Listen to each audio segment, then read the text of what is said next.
Maps ని publish చేస్తుంటే బాగుండేది. అదేంటో పెద్ద సీక్రెట్ అన్నట్టుగా టౌన్ ప్లానింగ్ డిపార్ట్మెంట్ వాళ్ళ దగ్గర పోతే అమ్మమ్మ ఎంత అంటున్నారు అంటే మ్యాప్స్ అంటారు. నాకు అర్థం పబ్లిక్ పాలసీ ప్రజల కోసం, భవిష్యత్ తరాల కోసం, మన అందరి కోసం భాగ్యనగరానికి సంబంధించినటువంటి ప్రత్యేక పబ్లిక్ డేటా మ్యాప్స్ అనేది. దీన్ని పబ్లిష్ చేయడంలో మీకు ఉన్నటువంటి అభ్యంతరం ఏంటి?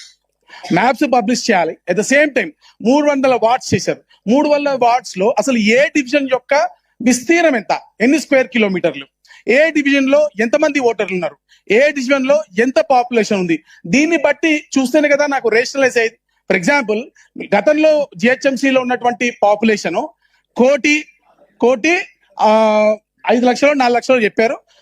ఇప్పుడు ఎస్టిమేటెడ్ పాపులేషన్ 1.34 అని చెప్పారు.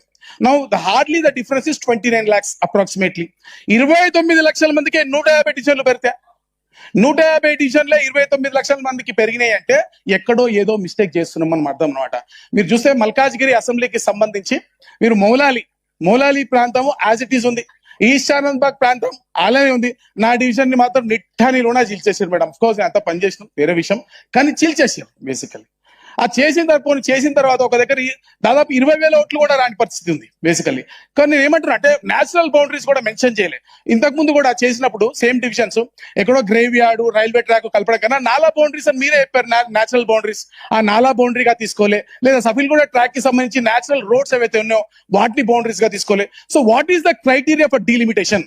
ఇది పబ్లిష్ చేసి, ఆ డేటా పబ్లిష్ చేసి, ఆ తర్వాత అభ్యంతరాన్ని స్వీకరించుంటే నేచురల్ గా ప్రజలు, రెసిడెన్స్ వెల్ఫేర్ అసోసియేషన్స్ ఇందరూ ఆలోచించుకున్న తర్వాత దానిపైన అభ్యంతరాలు చెప్పుంటే బాగుండేది బేసికల్. కాబట్టి ఈ డేటా లేకపోవడం అనేది చాలా ఇబ్బందికరంగా మారినటువంటి పరిస్థితి.